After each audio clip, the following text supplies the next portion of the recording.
All right. Hello, everybody, and welcome back to another episode of the 306 Fantasy Football Podcast. We're recording here Tuesday night for our Wednesday, August 30th episode number 93. And we are like 1 week and change away from the fantasy season. So we're right around the corner here. I know I'm getting really excited. A couple drafts coming up here. We got our big charity draft coming up here. We're going to be announcing names. If not tomorrow, it'll come out Thursday. I know, like we're saying, like the episode drops Wednesday, so it'll be either coming out Wednesday or it'll be coming out Thursday, which is gonna be exciting to get those names of the teams out there and set the draft day. But we are literally, well, I guess when this episode drops, we're going to be 8 days away from the season kickoff where the Lions take on the Chiefs. So it's an exciting time. Everybody's drafting. Either they've already drafted, they're in the middle of drafting, they have drafts coming up, talking ADP, doing mock drafts. It's a really fun time of year. So a couple fun things we're going to talk about this episode. We just got a fun, quick question, something a little bit different, just off the beaten path, something a little bit different than we normally would. And then we have our bold predictions episode. So we're talking about who we think's going to win each division, who we think will be in the Super Bowl, who will win the Super Bowl, and then some dark horses on offensive rookies of the year, et cetera, et cetera. But Armand is hard at practice this week. I know they're doing they've got their training camp coming up, but they're doing late practices. So we just myself and Zach for this episode. I know Zach, you guys had practice a little bit earlier today. And I don't know if right now, like it's in the evening, it's like 31 degrees. So I don't know if it's still a little bit better right now than it was for your guys' training camp earlier today. But at least you said you're sitting in front of the fan for a couple hours before we started hitting record button. But you cooled down yet or what? Yeah, like I said a little while ago, I do not envy the kids. I do not envy the players. Standing around, holding a bag, throwing a football, that was more than enough activity for me to break a sweat.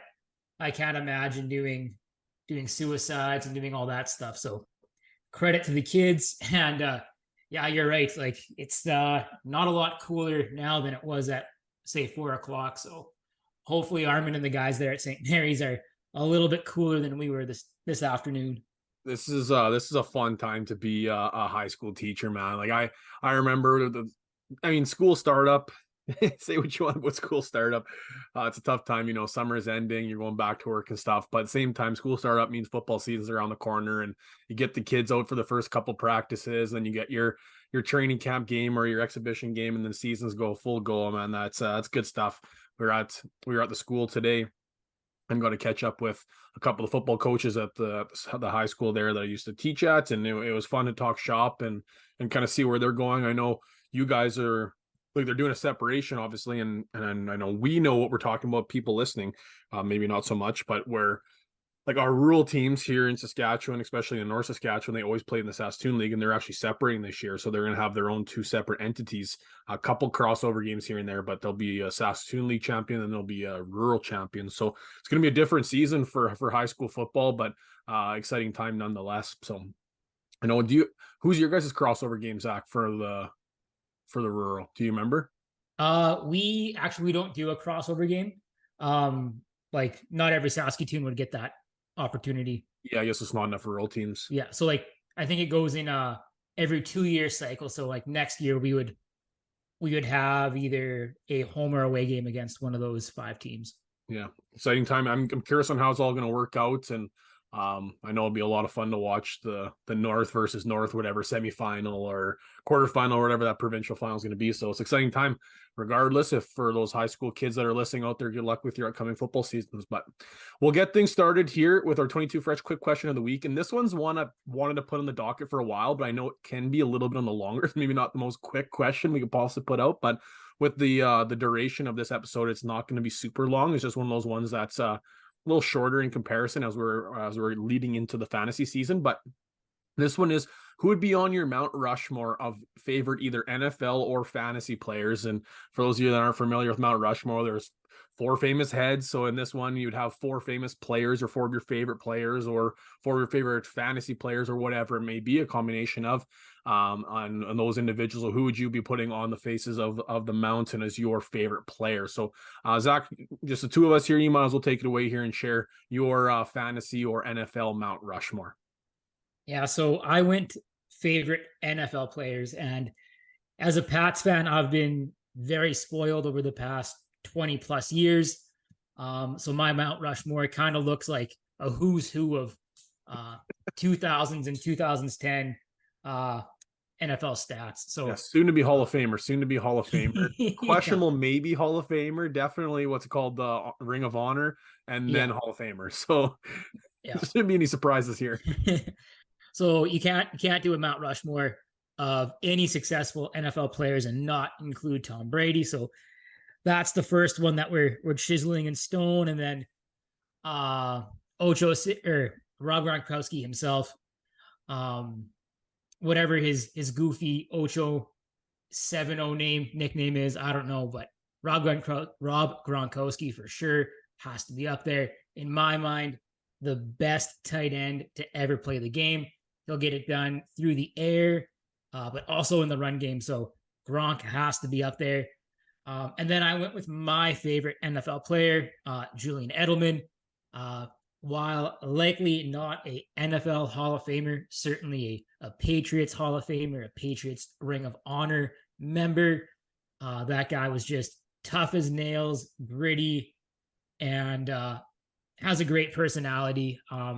Whereas like Gronk's pretty childish, Edelman will give like some really insightful but like really witty answers to the media. And now as a media personality, it's really cool to listen to him. And then for a while there in the late 2000s, I was absolutely spoiled as a Pats fan. I had the greatest quarterback of all time and arguably the greatest receiver of all time, Randy Moss, together in their primes. It's a shame they couldn't have played longer together, but it was like playing Madden sometimes, watching those games in 07, just seeing Tom just rip it from deep in his own end, 50, 60 yards to a wide open Randy Moss was outstanding. So those would be the four heads on my personal Mount Rushmore. So sidebar about Jules there. Do you have his children's book? I don't know. Have we talked about that book on the podcast before? I do not have Edelman's children's book. The is it like the Flying Squirrel or Yeah, with something the like red that? with the red gloves. Yeah, I do I know not. they talk about it in the help me out here. What's the show called? Oh, they recap the Super Bowl champions every year and then what's Oh, America's America's game. game. Yeah. Yeah, they talked about it in whichever of the 7 rings that him and Tom got. They talk about his one children's book there. And yeah, I thought if there's one person that would have, that'd be Zach. But I guess maybe that might be a gift for when the Yeah. eventual baby shower that'll come in the upcoming years of Zach Strong's life. Mine's a little bit different because I think of this list, there's one Hall of Famer, one probable Hall of Famer, one maybe Hall of Famer, and then one that's not going to stand a chance. Maybe a Ring of Honor, as Zach mentioned, but with no surprise here, my number one I went with is Matthew Stafford. That's he's my favorite player of all time. He'll always be my favorite player. Even as a Ram, I still cheered for him, obviously in the Super Bowl. The trade obviously was with mixed emotions. Wanted him to still be a Lion, but as he went to the Rams, you knew it was for him to go succeed and chase a ring. So was still cheering for him. Super happy he got the ring. Would like to see him continue some success without injury and maybe even get another ring or start breaking some more statistics so that maybe he could be a Hall of Famer. I think he's very much the resume is close, but I think he's on the outside looking in as a Hall of Famer, but still has been my favorite player. Next on that list is Calvin Johnson. That one kind of speaks for itself. Megatron. That's how I ended up becoming. I think I've told that story in the pod a couple of times. That's how I ended up becoming a Lions fan. Was my very first fantasy draft. I decided whoever I drafted first, that'd be the team I cheer for, and I drafted Megatron, and then I became a Lions fan, and watching him was electric. I still have, it was a week 1 against the Bengals when he went into triple coverage and pulled that one in. I was in university watching that one. I was having a grand old time on that one. And then this one's a bit of a surprise me. If you know me quite well, then maybe you know this one. I actually have his jersey. One of my other favorite players was Marvin Jones Jr. It's been kind of nice that he's now come back to the Lions. He'll end up retiring a Lion here, whether it be at the end of this season or the end of the upcoming season. And with the Jameson Williams suspension, he actually might even have a bit of a role early in this year. But I used to love Marvin Jones because he had those big boom weeks, and he was super reliable, and he was always a screaming value in fantasy. So I don't know. He was always one of my favorite players, especially as a Lions fan. And then the fourth one, I kind of had a hard time because I was like, do I pick like, I don't know, I could pick Amon or St. Brown, but like he's still pretty fresh. Like 2 seasons in, it's hard to say he'd be one of my favorites. And I thought about Cooper Kupp because I really used to like Cooper Kupp and Jared Goff even when they were on the Rams. Loki used to kind of cheer for the Rams a little bit too, especially when they're explosive. 2018 season, we talked about it at length. They were explosive and fantasy like fantasy like superstars. I know Zach, you had the stack and ripped through our league that one year. I think you had those two, and you had Todd Gurley. You had three of the Rams, and yeah, you had a super stack there. But I went with Travis Kelce. And before I put Travis Kelce, I actually almost put Tony Gonzalez because I used to love watching him. Like he was a superstar before, obviously Kelce, and he used to go and put like those big dunks and all kind of. Oh man, it was fun to watching him, the touchdown celebration. But Travis Kelce, I put that down as more of a fantasy player, even though his antics are fun to watch and childish, kind of like you mentioned about Rob Gronkowski. But one of my big leagues I drafted. The startup draft, I drafted Kelce in that league, and he has just like made my team superior every year because he's just been so good. So it's been a pleasure having him on my team for all these years. And so I kind of went with more of a fantasy cap on that one. But I know Armand didn't quite, he got a couple things on the dock here. Like I say, he's not here today, but Zach, if you had to try and guess a couple players, who do you think would be on his Mount Rushmore? I'm at AP would be one of them for sure. Oh, you think? Like I was thinking Kenneth Walker, Zach Charbonnet, Rashad Penny, Rashad and Penny. JJ. JJ for sure.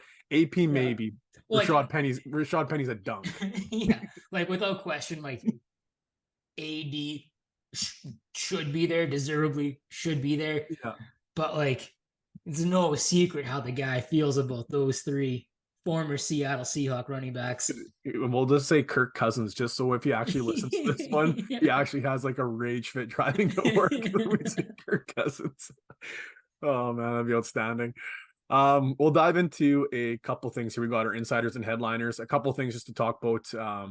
Before we get started on that, if you want to have a good giggle, go and like look on like Roto World or like Sleep or whatever. All all these like super bums old players that are just getting released on this cut down day. It's actually kind of comical, but we'll get into a couple of the bigger ones here.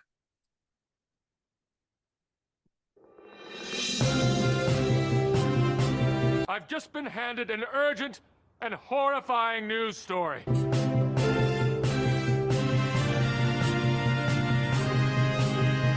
I'm Ron Burgundy. So maybe you can talk to this one, Zach, because this was a head scratcher for me. Because last night I was actually reading an article about the 3 quarterback rule or whatever, where you had the 53-man roster and you can carry an extra quarterback with no penalty against your cap or whatever, or against your roster. So I was reading this article about how Malik was going to be their like unofficial carry, and they would have whatever. Like I was literally reading this article last night about the Patriots, and then all of a sudden this morning they cut every single quarterback that was not named Mac Jones. So what is happening with the Patriots right now? Like I'm assuming they're going to go after a veteran backup. Like I think it was like Hoyer just got cut or something like that. Some of these backup, older guys. Colt McCoy is another name, but like what's going on with the Patriots right now?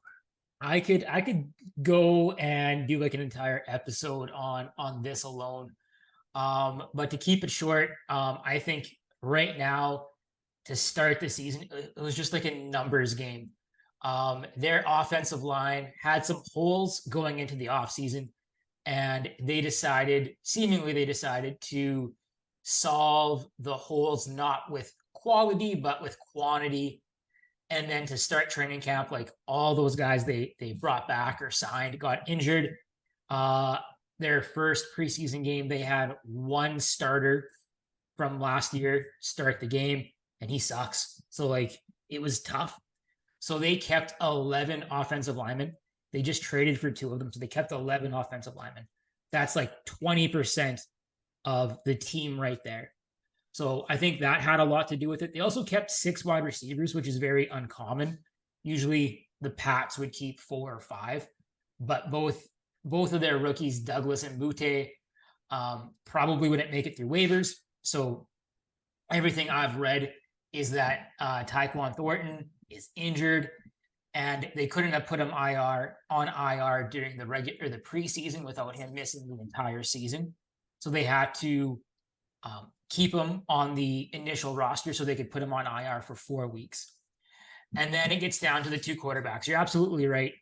It is a bit of a head scratcher, but like just because you had Zappy and you had Zappy as the backup last year and you invested a 4th round pick in Zappy doesn't mean he's good. He sucked. Like he had a horrible preseason. And he had one really explosive game in the regular season last year, and that end of list. So he was awful this preseason. It seems like, from what I understand, is he tried to tinker with his mechanics in the offseason. And as a result, like his throwing motion is just garbage right now. He's missing throws that he should be making. So it's just not great. So I wouldn't be shocked if after they put Thornton on IR that they look to bring either Cunningham or Zappy back, assuming Zappy makes it through waivers, which I don't think will happen. Yeah. But really at the end of the day, like you're rolling with Mac. Mac goes down. This team's not good enough to compete without Mac. Probably not good enough to really compete with Mac. Especially in that division. Certainly. So like as soon as I saw Colt McCoy get cut yesterday, I thought, geez, like that piques my interest. I'd feel a lot better with Colt McCoy going in than Bailey Zappe. And that's saying something because like Colt McCoy is not setting the world on fire here. Yeah, there's a lot of people that don't even know who Malik Cunningham is, and he looks substantially better than Zappe did this preseason. At least he can make some magic happen with his legs. But like nobody knows who Malik Cunningham is.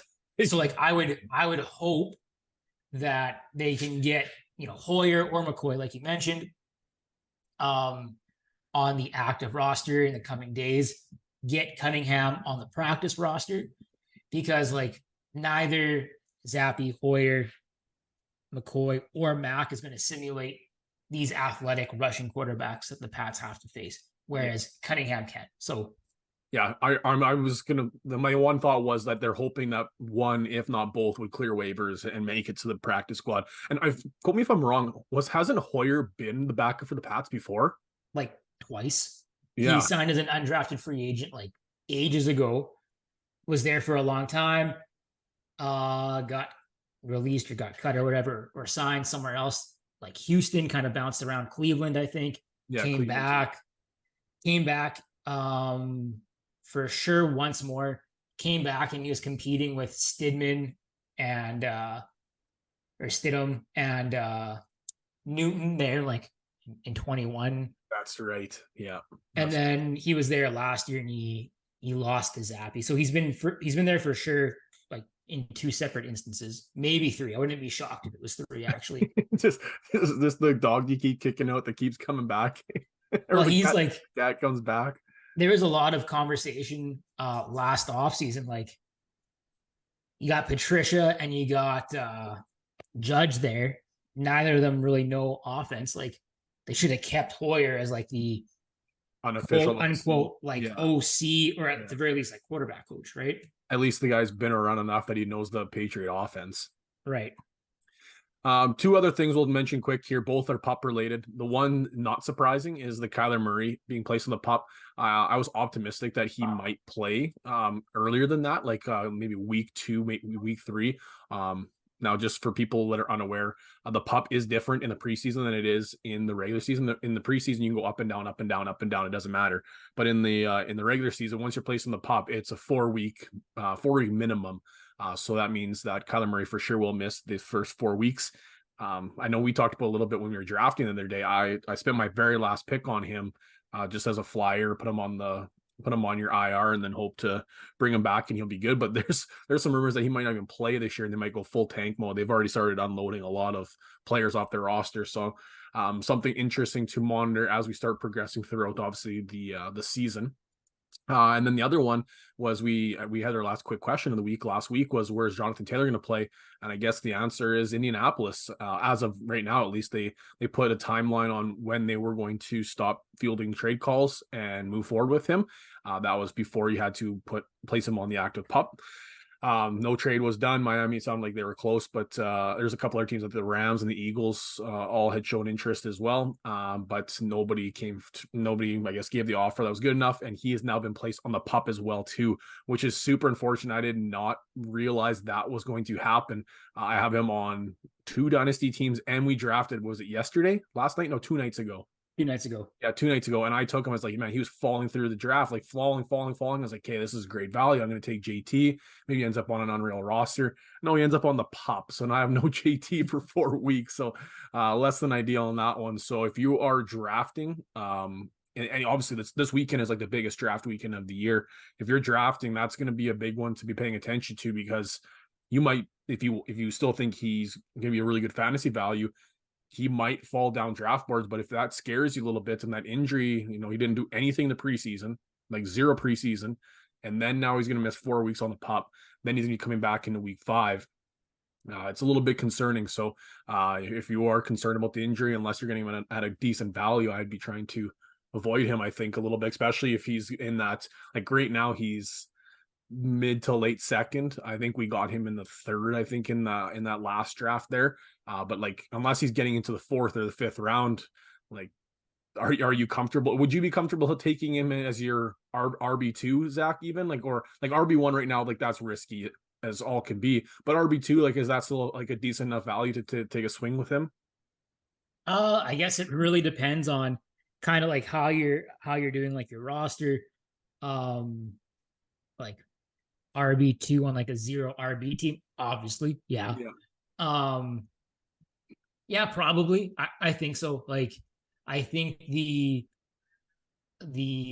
juice is worth the squeeze, as it were. Like, waiting, even if it is 4 weeks, like waiting that first month, and then for the last 10 weeks of the season, you have, the potential RB1 in fantasy. So here's throw a couple names at you, just quick. We don't have to analyze it, but just quick. Jonathan Taylor or Jalen Waddle? Well, give me a running back names. Okay, Jonathan Taylor or Armand Stevenson? Stevenson. Okay, Jonathan Taylor or Alvin Kamara? Almost same situation. Kamara's missing 3 weeks, but he's getting drafted like the 6th, 7th round. Yeah, give me JT, because JT can be RB1, whereas Kamara's he's an RB2. JT you can at least put on the IR, where Kamara, he's soaking up a roster spot. Let's go one more. Let's go like JT and oh my goodness, you just drafted him from Carolina. He's played for Sanders. That's a good little comp there. That one's actually not terrible. I think I'd still go with JT, and then just hope that you can get like a backfill your RB3 that you can confidently start for whatever it is, the 4 weeks that he's gone, just because of pure upside, I guess. Yeah, like I did just draft Miles Sanders as my RB2. I know full well that like Miles Sanders is going to be a RB2 on my team and in the NFL, most likely, or like in like the greater scheme of things, in RB2. And like, yeah, Taylor just has that upside where he could be the running back 1 on the season. Yeah. It's just, you just got to make sure he's coming back healthy. It's just a scary proposition. So as long as you're getting the fair round value, I guess. Yeah, you might have to draft a running back 3 earlier than you would have otherwise. Yeah. Somebody like a Cam Akers a few rounds later, or a Checo, maybe. Somebody that you can like confidently start later on. Or like start later, or draft later on in the draft, that you can start the first month of the season. For sure. Okay, we'll go into I guess that's all we were like I said, if you want a good giggle, go look at like Roto World or all those like other like major fantasy platforms. It's pretty funny, some of the names, like the Cole Beasleys that are getting cut, and like the veteran guys, or the guys that had no, like Antonio Callaway or Marquez Callaway, or whatever the hell's name. I can't remember his first name. Maybe it's all 3 of them, I don't even know. But there's like guys like that, like the veteran get cut, picked up, get cut type players. It was so funny looking through like some of the things that aren't reported on like TSN or like your major like ESPN, but then you go look on these ones, it's a good giggle. But we'll go into our segment here, and this is our bowl predictions. We're talking about division winners and league awards. Now, for simplicity's sake, for all of the division winners, Zach and I actually picked all the exact same teams, which is kind of like, I guess, anticlimactic that it's just me and him on the pod today. Armand did put his teams in there, so as we're going through it, we'll say who he picked, but obviously can't give an analysis for it. But Zach and I'll kind of go back and forth a little bit on some of the teams that we picked and maybe some the way we got there. But the first one we started with was the NFC North. And for those of you that are unfamiliar with the NFC North, you're looking at the Chicago Bears, you're looking at Green Bay Packers, Minnesota Vikings, and the Detroit Lions. Zach and I both went with the Detroit Lions. Armand went with the Minnesota Vikings. And this one feels like everybody's gonna say, oh, Jordan, Lions, like that's a homer pick, but it's like, no, like this isn't actually a homer's pick. Like the Lions are the betting odds on favorites to win this division, and they're actually like pretty respectable. I think they're number 8 or 9. I talked about last week on the pod for Super Bowl favorites. So like this team is projected to be good.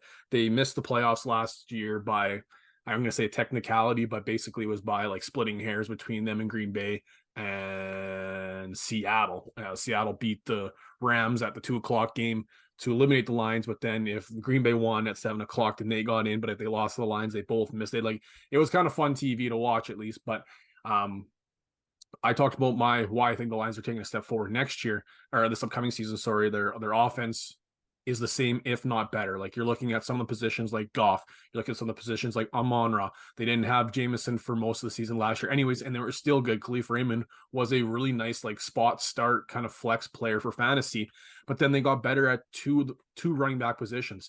I think Jahmyr Gibbs is better than Swift, especially as a pass catcher, and they're talking about how much they're going to utilize him in the slot. Where I talked about how I think Montgomery is a better running back than Jameson Williams. I think the Lions, and then they added some aspects to the defense, especially in the secondary, where they were the one of, if not the worst in the NFL. So I think this team's going to take a step forward. And the big elephant in the room is that the team that's won the division, what is it, 7 of the last 8 years or 8 of the last 9 years, the Green Bay Packers.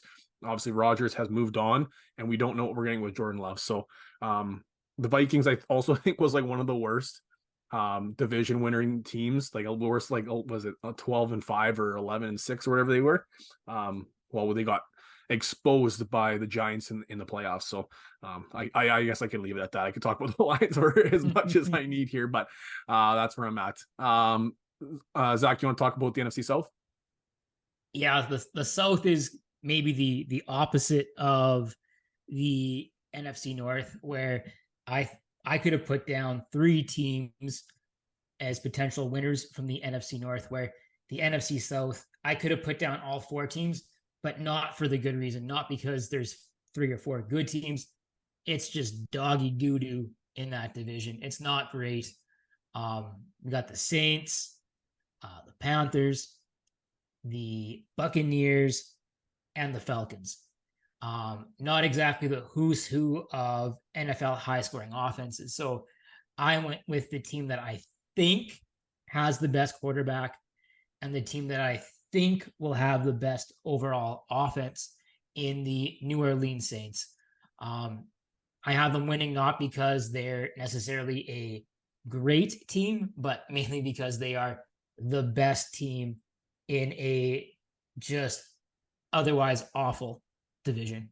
They have one of the best schedules too. I think we talked about that last episode, but I had a hard time. I almost went Falcons just because like they're like a wild card, I think, in this division. But yeah, I agree with you. The Saints. Armand, for those of you at home, went Saints as well too, so I cleared the board. Next is the NFC East. This one's no surprise. We all went Eagles, even though I think Armand later on, he has a little bit of a Cowboys take later on there too. But we all went Eagles. They just got better. The only question mark I think you can have with the Eagles is they have a new OC, I think a new DC as well too. But well, they have the same studs, and they draft like the entire Georgia national championship team. So obviously a couple of those guys are going to hit, so their team's just going to get better. So out of the NFC, you got the Eagles, you got the Cowboys, you got the Washington football team Commanders, whatever they are now, going back to changing names or whatever it is, and then the New York Giants, and we all went Eagles. NFC West, take this one away, Zach. Yeah, NFC West, this one was, again, a bit of a sweep for the 3 of us. The NFC West is made up of the 49ers, the Seattle Seahawks, the Arizona Cardinals, and the Rams. And This one was tough for me. I was really split on the Niners and Seahawks.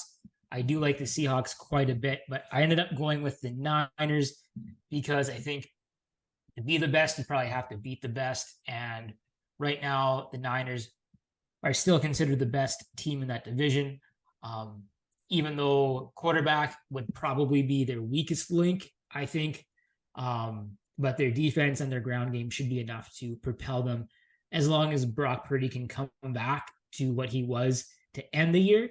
If that injury that he suffered in the playoffs is lingering or it flares up in any way, I might want to revisit this one pretty soon. But for right now, I think the Niners are the team to beat in that division. Yeah, they were a quarterback away from the Super Bowl. I legitimately think that if Purdy was healthy, they were going to beat Philadelphia. Like, they were just rolling at that point, and they were like kind of hanging in that game even without a quarterback. So I legitimately think that they obviously got robbed by a situation. They put a new rule in place just to, give fans football because they legitimately did not have a quarterback. But the next one on the list is the AFC North, and the AFC North, we have the Bengals. We have, actually, first thing I was going to say too, like, absolute wild card. What if like Arizona was like the Seahawks of this year and they're supposed to be super, super bad and then they win that division? I was kind of chuckling at that a little bit, but AFC North, we got Pittsburgh, we got the Browns, we got the Ravens, and we got the Bengals. This one, myself and Zach, like I said, we have the same picks. We went with the Bengals, but Armand went with the Ravens. I know last year he thought Lamar Jackson was like the MVP candidate for the season, but we went Bengals. I have like sleeper pick, or not sleeper pick, a little bit of foreshadowing here. I have the Bengals going really deep in the playoffs. I think they were in the Super Bowl, and then they were a push out of bounds skeptic. Like, kind of, did he push him too late? Was he making a play? I know, conspiracy theory, whatever you want. We could talk about that play for a long time, but they were like literally one play away from the Super Bowl again. So I think this is one where they finally get over the hump, they get to the big dance, and they finally get that first ring. And they're in a situation where I can see them, especially at the trade deadline, if they are like really going for it, that they're going to make some big splash moves, because pretty quick, they're not going to be able to afford to keep a lot of these players around. And this is kind of like one of their like last windows with this core group. They got Mixon, they've got obviously Burrow, they've got Higgins, and they've got Chase, but they're not going to be able to sign Higgins and Burrow both to a big contract. So I can see them going kind of all out this season, especially the deadline, to bolster that offensive line, which has been a weak point for them in the last couple of years, as well as making sure the defense is solid. They're going to have to compete against Kansas City and Buffalo to make sure they obviously get to the Super Bowl. So I think the Bengals are a sneaky pick. I talked about them last episode. I think they're one of my favorite picks to make it to the Super Bowl, if not win the Super Bowl. So AFC South, take this one away, Zach. Another pretty anticlimactic one for me. We all agreed on the same team. The AFC South is comprised of the Colts, the Texans, the Titans, and the Jaguars. Right now, the Jaguars, I think, are head and shoulders above those other three teams. We saw the Colts draft in the top 5. They took Richardson. While I am high on their future, I don't think this year is a year for them to compete. The Titans are kind of just like in mediocrity right now. Kind of have a quarterback, have an aging running back, really no passing game. Even with Hopkins, I'm not super high on that offense. So they're out. And then the Texans, good Lord, that's pretty rough to look at. So the Jaguars, well, they don't have much competition. They are a very strong team. And we saw that in the playoffs last year, where they gave a number of teams that most people would think would be better than them a run for their money, winning one game and then really pushing the Chiefs to their max. So I think this team's gotten better.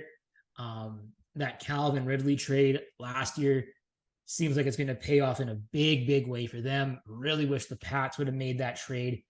But I do understand the risks involved there getting Ridley. So kudos to the Jaguars. And I think this will be a pretty easy division for them to win for the foreseeable future, at least. Yeah, like I think this year Tennessee has maybe an outside chance of trying to compete with them just because they have Derrick Henry, but like he's getting long in the tooth, especially for the age of a running back. So if the Tennessee doesn't take it this year, they ain't taking it for a long time. I think, especially with Tannehill, getting a little bit older as well too. We're all pretty high on the Jacksonville offense this upcoming season. Next, I have the AFC East, and this was kind of a fun one. Even though Zach and I, once again, we went the same way with Bills, but the AFC East, we have the Patriots, we have the Jets, we have the Bills, and the Dolphins. This is a division. I think 3 teams out of this division could easily make the playoffs. The Armand went Dolphins. We went Bills. I hemmed and hawed about the Jets just because of them loading up. I think it's going to be a fun offense. I think there's going to be some growing pains to start the year. So I think with a slow start, I think it's going to be tough for them to win the division, especially with a high-flying offense like Miami and then, a powerhouse team like the Bills. So I like the Bills in this one. They're a team that is top 4. I think they're in top 3 in Super Bowl favorites to win the Super Bowl this upcoming season. Josh Allen, we don't have to talk about him. Stephon Diggs, the old saying, the squeaky wheel gets the grease. I could see Stephon Diggs having a massive year this year, just especially with the way the season ended last year. And they're a team that a lot of people have picked as favorites, not only for, like I said, for this division, but the Super Bowl. So this one's going to be a fun one. This is one of those divisions where it was tough sledding coming this one. I don't know if it was the same for you, Zach, or if it was easy, like the Bills are just going to take it. But like really, there's 3 teams that easily could win this division but I'm gonna come back and be like, oh, hey, surprise. Sorry, the Patriots, I just don't see them winning this division. But was it an easy decision for you for the Bills, Zach? It was. I did initially think maybe going the Jets, but like I said with the Niners, to be the best, you have to beat the best. And right now there's too many question marks with that offense. We're all assuming Garrett Wilson is going to take that next logical step, that logical progression that a lot of these highly rated young receivers do, but we don't know. Like obviously we've all seen, or presumably we've all seen the highlight tapes on social media from training camp, but we just don't know yet. There's a lot of unknowns on that offense, especially. So another one, I guess Zach, you'll finish this one, it's the AFC West, but another little bit of a fun one. Spoilers, we all 3 went the same, but one of those ones where I think there was a couple, for sure 2 teams that could have went in this one. I don't know if that's the same for you, Zach, but I'll let you take the AFC West. As I'm like, just keep talking about the whole thing, and then be like, by the way, Zach, just share the name. The AFC West comprised of the Chiefs, the Raiders, the Broncos, and the Chargers. I am assuming the 3 teams that you mentioned or that you referred to would have been the Chiefs, the Broncos, and the Chargers. For me, the only 2 real options were the Chiefs and the Chargers. And yeah, like all 3 of us went with the Chiefs. Said it once, I've said it 100 times. To be the best, you got to beat the best. And right now they are the best team in the division, but more importantly, the best team in football. So I think the Chargers would be the best team in a lot of divisions. It just so happens that they are saddled with the Chiefs. So they are probably going to be a real deadly wild card team come January. Yeah, the Chargers were the one that I really aimed at hot. I was like, do I want to go against the grain on this one? But like you said, it's tough to bet against not only the reigning Super Bowl champions, but also Patrick Mahomes and one of the most creative and powerful offenses in the NFL. So yeah, that's kind of what I was hinting at, but there too. Last couple we got here, we got the Offensive Rookie of the Year, we got the NFL MVP Super Bowl matchup, as well as our Super Bowl 58 champions. And then just at the end, me and Zach are going to go and maybe just kind of give a little hint at who we think could possibly be maybe the fantasy MVP on the season. So just kind of a little extra tidbit we'll throw in here as we're wrapping up the episode. So Offensive Rookie of the Year, I'll share Armand's. Armand going with Bryce Young, quarterback from the Houston Texans. Sorry, Carolina Panthers. Sorry, not Houston Texans. My bad. I dropped the ball on that one. And then we'll go you, then me, Zach. So sure. You can share yours. So I think a quarterback would have been probably like the smart money, but I went with a running back. This guy is a quote unquote generational running back, and that's Bijan Robinson. I think it's going to be, especially on that offense where the quarterback's not exceptional. They're gonna turn the ball to Robinson quite a bit. So I think Robinson's gonna get a lot of touches, a lot of opportunities to show why he will be the offensive rookie of the year. He's actually the favorite too. I didn't know this. I was just pulling it up. He's plus 250 is the favorite for offensive rookie of the year. So it's funny because actually our 3 picks we picked are the top 3 picks. I thought about going dark horse Jahmyr Gibbs, especially I think with the Lions having a step forward with the offense and the way they talk about using him. I thought maybe that's a sneaky one, and he's at plus 900, so I think that's a nice little pick. But I did go with, surprisingly, I was shocked to find that he was number 3 on the list at plus 5,500. 550. Sorry, Anthony Richardson. Just he's the guaranteed starter week 1. We know that for a fact.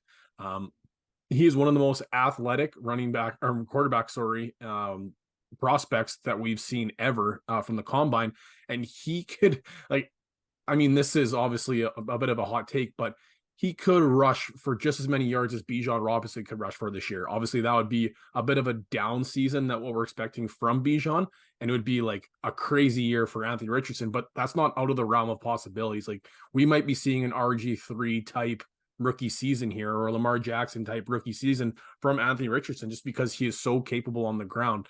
An athletic guy can make things happen. Obviously, we're not expecting huge things from Indianapolis, but a guy that can get so much done on the ground on top of being able to throw the ball, he has an advantage that Bijan Robinson doesn't. But that means like Bijan Robinson is going to have a bit of a down year in comparison to what he's being projected for. So a little bit of a dark horse. I didn't think it was a dark horse, but I guess by betting odds, Anthony Richardson is a bit of a dark horse. So that's our 3 offensive rookies of the year.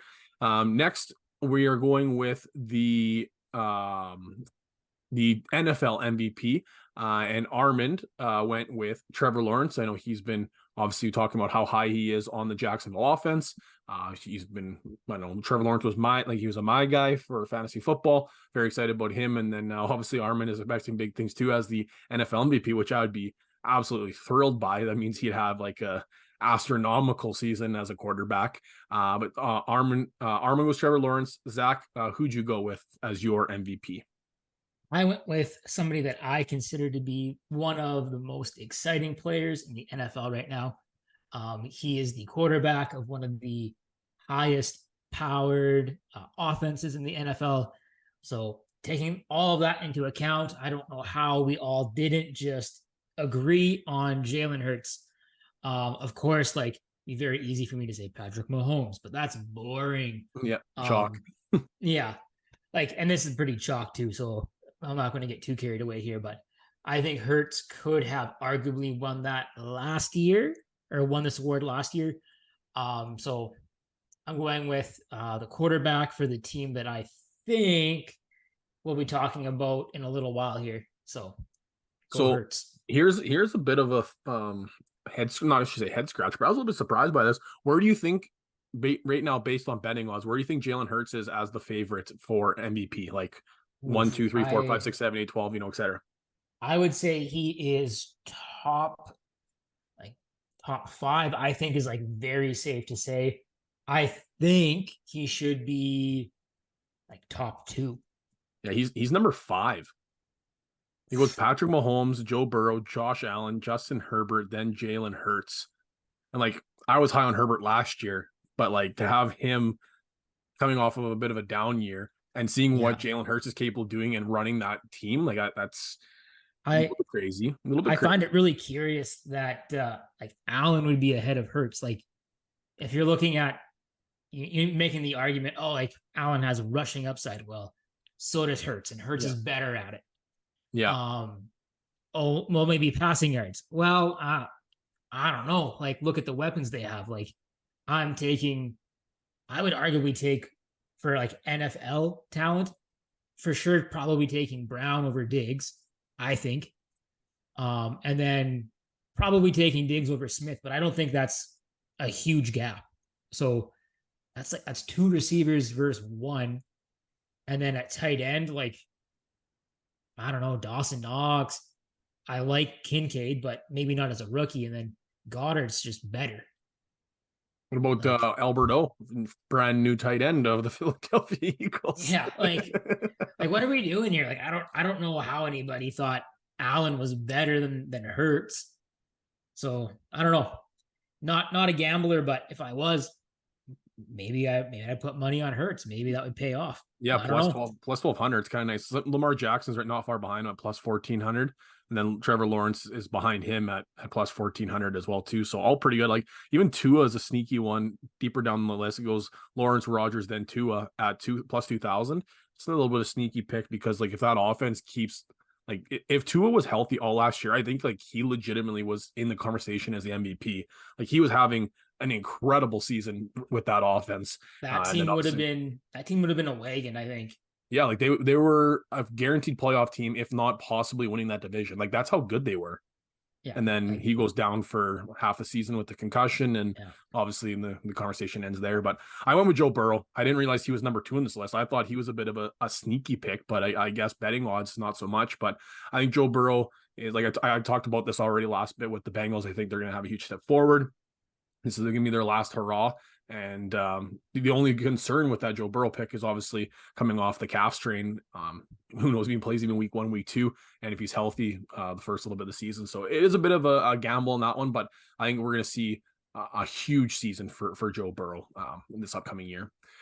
Last one, we'll go Super Bowl matchup, and we'll stay in the same one. We'll Super matchup, and then who we picked as the winner, and then we'll go on to the next one. So Armand, this is a weird one because Armand didn't pick the Cowboys to win the division, but he picked them to make it to the Super Bowl. So obviously coming out of the wild card, he has the Cowboys versus Chiefs, and he has the Chiefs winning back-to-back Super Bowls in Super Bowl 58. Zach, I know you hinted at this a little bit, but who do you have this upcoming Super Bowl? In the Super Bowl, I have a rematch of last year's game, the Eagles versus the Chiefs. We could be so lucky to see a rematch of that game. That was quite enjoyable to watch, I thought. So if this rematch happens, we're all going to be thankful for it. Yeah, that was, man, like one, it was it the highest scoring Super Bowl since like 2003 or something like that. It was, I kind of like, it was a long ways back, but it was wild. It was real wild. I went with I hinted at this already. I went with the Bengals. I think the Bengals are a team to I think they're it's just like right now that they're number 6 on betting odds, I think is a little silly. But I have Bengals or 49ers. This is who I was actually picking. I picked these two teams last year to be in the Super Bowl, and I was a conference championship away from having both of them be in the finals. And I have the Bengals beating the 49ers this season. Talked at length, obviously, what I think of Joe Burrow. Talked at length what I think about this offense with the contract negotiations, and this is kind of the last kick at the can with this roster. And obviously with Joe Burrow, they haven't signed a contract yet with the big extension. So I think that'll come at either midseason or at the conclusion season when they're kind of flirting with the cap a little bit. But this will be his last year on the rookie contract to make some big stuff happen. So I'm going to go with the Bengals on that one. Wrapping this one up here, Zach, just a little fun one. Who right now, kind of obviously all things considered, draft position, ADP, explosiveness, all those things. Remember at the end of the season, we get the 306 fantasy football fans to vote on the awards. And one of our big ones is the fantasy MVP award. All things considered, and like I said, ADP, explosiveness, breakout, all those stuffs. Who's somebody that you think after this season's all come to conclusion, we get on our social medias, we have the people that kind of throw some names out there, who do you think we're going to be talking about as possibly the fantasy MVP? Well, I think for sure, I've mentioned this one guy numerous times, Jalen Waddle, but also Devonta Smith. I think those 2 third-year wide receivers are both in the position where on their offenses, they are probably like technically number 2s. So you can get them a round or 2 later than their counterparts, Tyreek Hill and AJ Brown, respectively. So there is a bit of baked-in value, I think, in those players, especially if you can get them outside of the first 2 rounds. Like probably not getting outside of the first 3 rounds. But if you can get them in the 3rd round, I think that's pretty good value. So you're getting guys that I think will be top 12 receivers in the 3rd round. And I wouldn't be shocked if one of them flirts with, top 6, maybe. Some of these receivers that have finished in the top 6, years past, are getting a little bit older. Offenses might not be what they used to be. So I think I wouldn't be shocked if one of those guys was somebody that we get quote unquote later in the draft, but performs really, really well. Yeah, I had a hard time pegging one. One of the first names that comes to me is Miles Sanders. I think he's a guy. Wow. We saw how good that running team, or how Chuba Hubbard is literally a nobody. Like literally a nobody. If he wasn't Canadian, we wouldn't be talking about him ever on this podcast. And he had a really good season last. Same with Deontay Foreman. They both had really good years last year running behind that offensive line. Miles Sanders, we have seemingly liked in Philadelphia, but he never got the chance to carry the load. Who else is going to carry the load in Carolina? Like I said, if Chuba Hubbard wasn't Canadian, we weren't talking about him. So I think Miles Sanders is a sneaky pick, especially when you're getting him kind of in like that 5th round ballpark area. I don't have the exact ADP in front of me here as I'm looking at some of the wide receiver ADPs. But 2 other names that I kind of want to throw out. That was the first thing that jumped out at me. A couple other names I want to throw out is Brandon Ayuk, who is currently being taken as the wide receiver 25. I think he has an opportunity, especially with Brock Purdy at the helm, to have a massive season this upcoming year. So Brandon Ayuk is another name that I really liked and I wanted to throw out there. And the final name that I wanted to throw out there, oh my goodness, I just had it and I lost it. Well, that's anticlimactic. Oh, there it is. So I had Brandon Ayuk and then Joe Mixon, just because there's a lot of fatigue with Joe Mixon, and he's been not great the last couple years. Last season, if he didn't have that 5 touchdown game, his total production would have been terrible. But you've always had to get him late 1st, early 2nd, and right now, because of all the off the field stuff, you can get him in the 3rd, sometimes even in the 4th round. So I think that's might be a guy that you get late and has a top 3 fantasy production, just because who else is going to get the ball there? And he's got the pass catching ability, but if he can continue to get some of the goal line work and get a positive touchdown regression, I've already talked about the Bengals offense, how I think, this is the last go at it. You could also see where if he doesn't do well, he's already took the reduction in pay. They might try and make a move. This one could blow up in your face a little bit, but those are 3 names. But I still think the one that's a bit of a dark horse, I do think, is Miles Sanders, which I was kind of choked. You got him. What was that in the end of the 5th round, and that's in a keeper league. So really, his ADP is what? It's got to be the 6th, 7th round. Here, I'll try and I got him in the 5th, end of the 5th, 5'10", and that's a keeper league. So everybody's pushed up ADP wise. Miles Sanders is going right now as RB 18. I would be comfortable saying that he's going to finish as an RB1, just based off what I saw last year with his skill set and with how good that offensive line is. It wouldn't be surprising if he finishes an RB1. And if he finishes an RB1 when you're getting him in the 5th, 6th, who knows, maybe in 7th round, that's a huge value. So that's a guy, once again, a bit of a gamble, because outside as the RB, out of the RB1s, even as flirting as an RB2, but somebody that could take a substantial jump forward and have a Josh Jacobs path to success from a couple of years ago. So anything to add here, Zach, before we wrap this one up? I actually don't think I said who my Super Bowl champion was.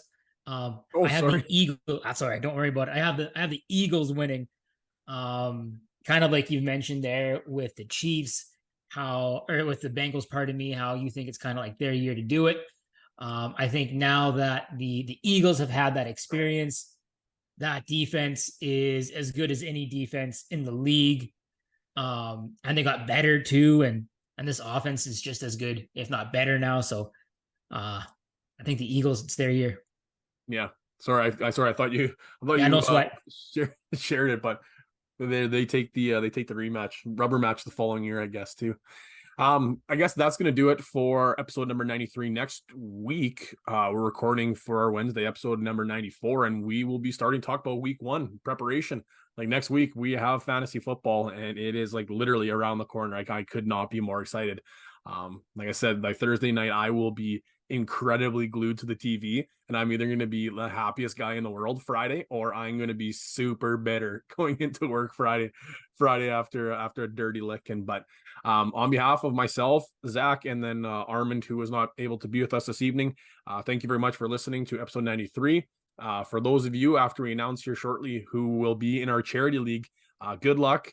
I guess anybody can win other than Hawk. We don't want Hawk to go back to back. I've heard enough of him chirping after winning the big league, but it'll be a fun time, and we'll be announcing those names shortly. But thank you very much for listening to episode 93. Take care, everybody, and we'll talk soon.